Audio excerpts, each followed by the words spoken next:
Tourist humiliates historic landmark. Tourist sparks outrage after swimming in Rome's historic Trevi Fountain despite strict rules. A tourist has triggered widespread backlash after ignoring strict regulations and jumping into Rome's iconic Trevi Fountain for a social media stunt, forcing security officers to intervene and remove her from the historic landmark. Now, the real investigation begins as we explore every side of this story on our AI Like a podcast. priceless masterpiece that took more than 30 years to handcarve. I mean, every delicate contour, every mythological figure, meticulously shaped by 18th century artisans. Right. Now, imagine a tourist just casually wading into it to do like a lazy backstroke while millions of people watch on TikTok. Yeah, it is a staggering contrast, isn't it? It really is. We are witnessing this bizarre cultural phenomenon right now where global landmarks are just being completely stripped of their historical sanctity. And, it's simply because someone wants a few seconds of viral fame. Yeah, exactly. Well, welcome to this deep dive. If you're listening right now, you are the learner, and we have crafted this analysis specifically for you. That's right. You asked us to look at this modern collision between historic preservation and, well, social media clout chasing. And we've gathered a stack of recent reports that capture this tension perfectly. Yeah, we have a lot to cover. We do. We are grounding this entire conversation in one of the most famous locations on Earth, Rome's iconic Trevi Fountain. Okay, let's unpack this. We have a monument that is undeniably breathtaking. Absolutely. But recently, it has become the backdrop for outrageous, disruptive, and actually highly destructive human behavior. Right. And our goal today isn't just to gawk at the spectacle of it all, We need to understand the mechanics of this trend. Yeah, the why behind it. Exactly. Why is this happening? What is the actual microscopic physical toll this takes on a priceless artifact? And we're going to look really closely at the growing debate over how authorities can possibly stop it before irreversible damage is done. So to really grasp the absurdity of this, I want to take you right into the primary incident detailed in our sources. Yeah, this one is wild. It really is. So picture this, right? It's a typical crowded day at the Trevi Fountain. You have hundreds of visitors doing what you're supposed to do. Taking pictures, tossing coins. Exactly. They're standing behind the perimeter, tossing coins over their shoulders, taking respectful photos. I mean, the atmosphere is generally one of awe. Right. But then a tourist just casually sits on the edge, takes off her shoes, and steps straight into the fountain's protected waters. And the reports, they really highlight the immediate shift in the crowd's energy when that happens. Oh, yeah. Like total shock. Yeah. This is happening in front of stunned visitors who appeared visibly annoyed and just completely confused. I mean, there is an unspoken social contract when you visit a place like this. Yeah. And watching someone shatter it so casually is jarring. Right. And it's not like the rules are ambiguous. Like there are clear, universally understood restrictions banning anyone from entering the monument. It's very clear. So video footage captured by another tourist shows the immediate reaction from security. A guard spots her and just comes sprinting toward the fountain. He was not happy. No.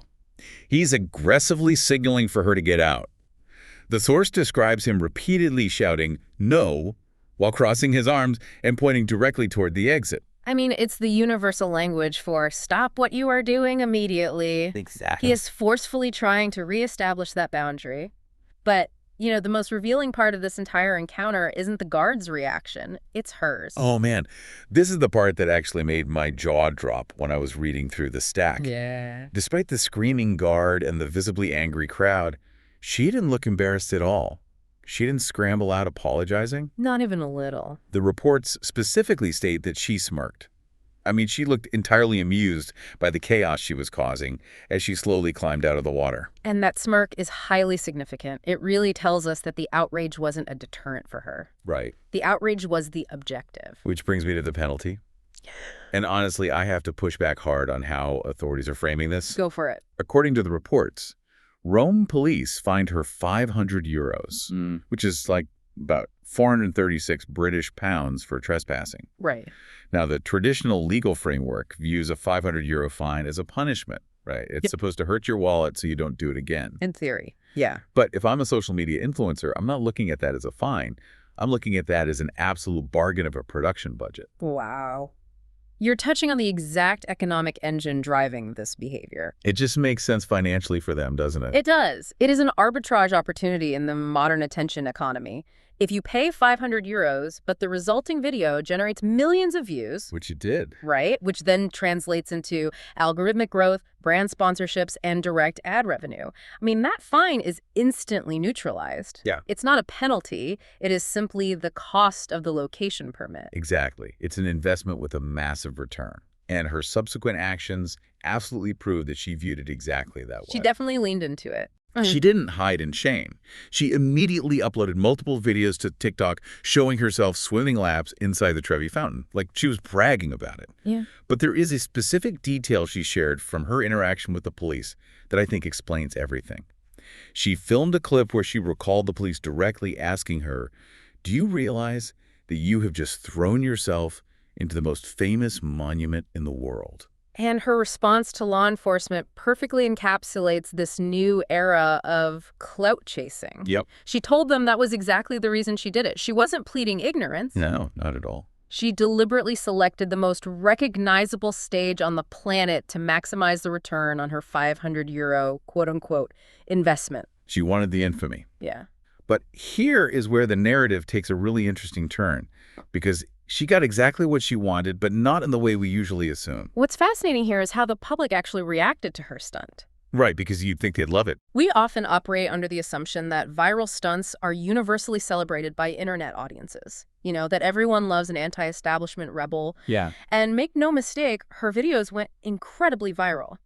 We are talking about gaining more than 9 million combined views across platforms like TikTok and X. That's a massive audience. It is, but the reception from the viewers was overwhelmingly, aggressively negative. Yeah, I was reading through the comment sections quoted in the sources, and people were not cheering her on. Not at all. There was a real sense of collective dismay. Like, Yeah. people were writing things like, "Why on earth would she do that?" And, "Wow, so disrespectful." Right. It's almost reassuring, you know. It seems like the digital crowd actually recognized the invisible boundary that she completely ignored in reality. They did.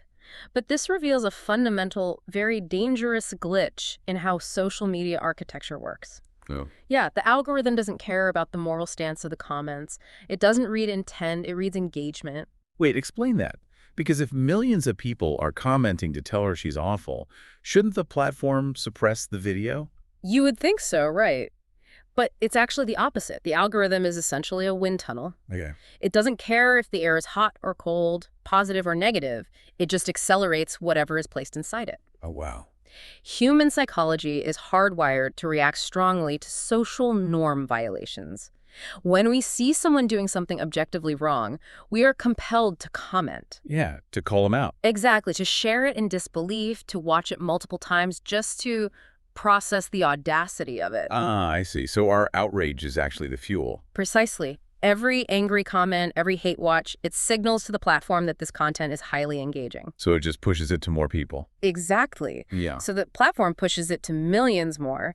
The creator still gets the massive reach and the financial reward, regardless of whether the audience loves them or despises them. Think about your own social media feed for a second.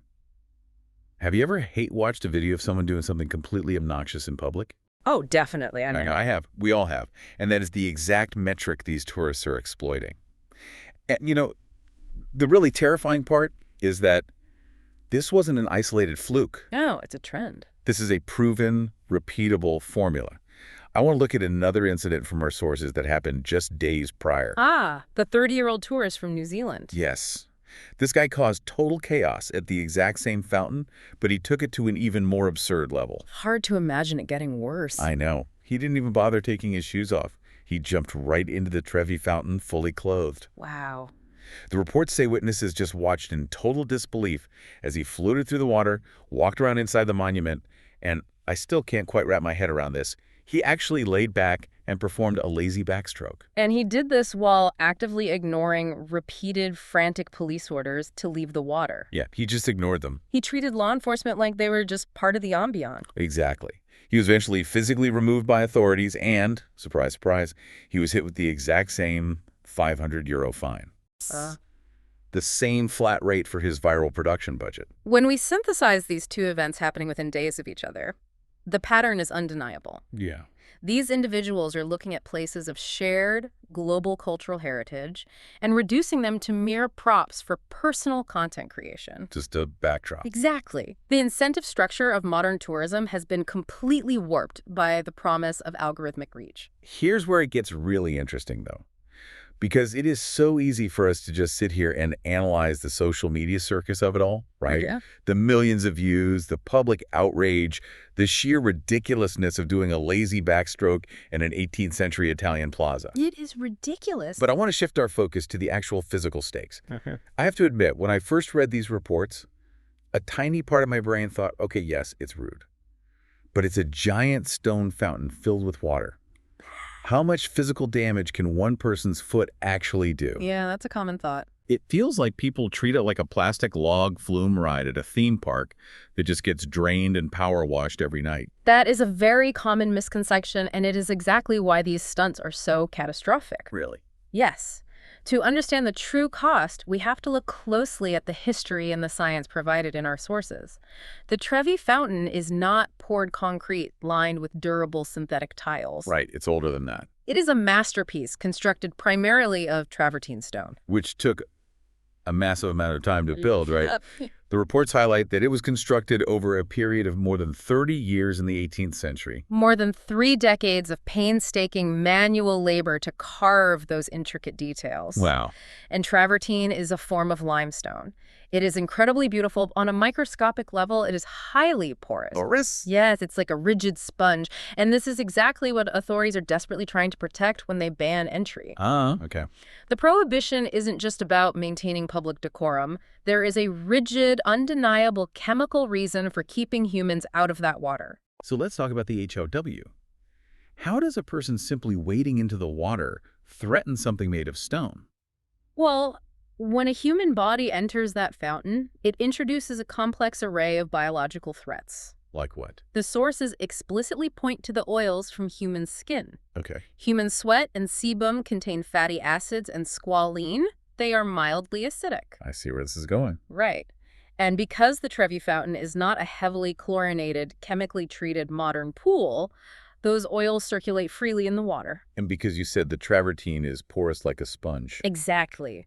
Those acidic oils are getting trapped right inside the stone. They seep into the microscopic pores and react chemically with the calcium carbonate that makes up the stone. Oh, man. Over time, this chemical interaction actively breaks down the structure, accelerating the erosion of an irreplaceable artifact. It's literally melting it away. It essentially dissolves the history, and that is just the invisible biological threat. Right, because the sources mention mechanical threats, too. The sheer physical impact. Yeah. Think about the New Zealand tourist walking around inside the monument. Doing his backstroke. Yeah, splashing around. The bottom of that fountain isn't a flat, reinforced floor. There are submerged architectural details, carved rocks, delicate ledges. Oh, true. Can't even see what you're stepping on. Exactly. When someone is walking or climbing on wet 300-year-old limestone, the risk of chipping, cracking, or causing immediate, irreversible physical damage is astronomical. Just from one wrong step. Every single physical interaction chips away at a structure that was never designed to bear the weight of human foot traffic. So we have this delicate, highly reactive 18th century masterpiece facing down millions of tourists every single year. Millions. Sources note it is one of the most visited and photographed landmarks in the world, which means the law of averages guarantees you're going to get a certain percentage of people who view the rules as optional. Sadly, yes. Especially when the algorithm is basically begging them to break those rules. If we connect this to the bigger picture, we are looking at a systemic, escalating problem that requires a drastically different solution. Yeah. Because if the current rules, and specifically those financial penalties, are functioning as rewards rather than deterrents, what will actually work? And that is the exact debate happening right now on the ground in Rome. Yeah. Our sources outline a growing, highly vocal debate among locals, officials, and even respectful visitors over this era of what they call irresponsible tourism. Right. Everyone is frustrated. The consensus is shifting rapidly. That €500 fine is now widely viewed by the public as laughably lenient. It's just not enough anymore. People are frankly fed up with seeing their heritage treated like a playground, and they are demanding much tougher enforcement. They are recognizing the fundamental asymmetry we discussed earlier. Which is? Well, the current deterrent is completely asymmetrical to both the massive social media reward for the offender and the devastating physical damage to the site. Yeah, that makes sense. So the proposals for stricter punishments are escalating significantly. The sources detail exactly what the public and officials are calling for, and it goes way beyond just hiking up the price of a ticket. What are they suggesting? We are talking about temporary detention. They literally want to hold people in police custody for pulling these stunts. Wow. Which is a logistical nightmare in a crowded piazza. Yeah. But it shows how desperate the situation has become. Silly. Because a €500 fine can be paid off with TikTok ad revenue. Right. But spending 48 hours in an Italian jail cell, that ruins a vacation. Absolutely ruins it. That is a true deterrent because it attacks the influencer's time and freedom rather than just their wallet. Exactly. And beyond detention, they are proposing total physical bans. Really? Like legally? Yes, issuing orders that legally prohibit these individuals from entering protected areas around the monuments ever again. Wow. But hold on, how do you even enforce that? Are they going to check the passport of every single person who walks into the square? I mean, that highlights an incredibly difficult tension for city officials. Right. The Trevi Fountain was designed to be viewed, to be experienced openly by the public. It is integrated right into the city streets. You just walk right up to it. Exactly. So how do you protect a site visited by millions without turning it into a fortress? You can't. There's a massive growing tension between celebrating priceless cultural landmarks and physically guarding them from reckless human behavior. It's the ultimate double-edged sword of global tourism. You want people from all over the world to come and appreciate the history. Sure, and the local economy relies on it. Yeah, heavily. But the sheer volume of people, combined with the desperate desire for viral content, makes the history itself incredibly vulnerable. It does. And implementing these extreme measures like temporary detentions, heavy surveillance, physical barriers, it fundamentally changes the nature of the tourist experience. It really would. It shifts the environment from one of open, shared appreciation to one of strict policing and suspicion. So what does this all mean? If we look at the stack of reports we've explored today, a few stark realities become crystal clear. Let's hear them. First, the architecture of social media is undeniably fueling a destructive era of historical tourism. The algorithm's preference for outrage creates an environment where the pursuit of engagement vastly outweighs basic respect. Absolutely. Second, our current financial penalties, like that €500 fine, are completely failing. They aren't punishments. They are just the cheap cost of doing business for clout chasers. A budget line item. Exactly.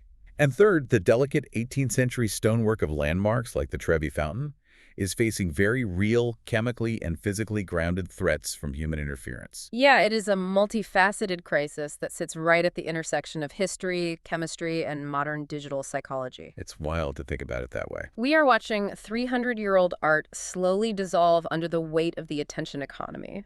I want to turn this over to you, the listener. Think about your own travels. Think about last time you stood in front of something truly ancient. It's a powerful feeling. It is. How does the quest for the perfect photo or the perfect video alter the way we interact with the physical spaces we visit? That's a great question. Does the mere presence of a high-definition camera in our pocket subtly change our relationship with the rules? Do we view history differently when we know we can broadcast it? And that leaves us with a critical, perhaps unsettling question about the future of these spaces. What's that? If financial fines are continually co-opted as just another production expense for viral influencers, will the future of historic preservation eventually require completely cutting off public access? Oh, wow. We might have to consider a very real future where the invisible social contracts we used to rely on are replaced by impassable physical barriers, forever changing the way humanity is allowed to experience its own history.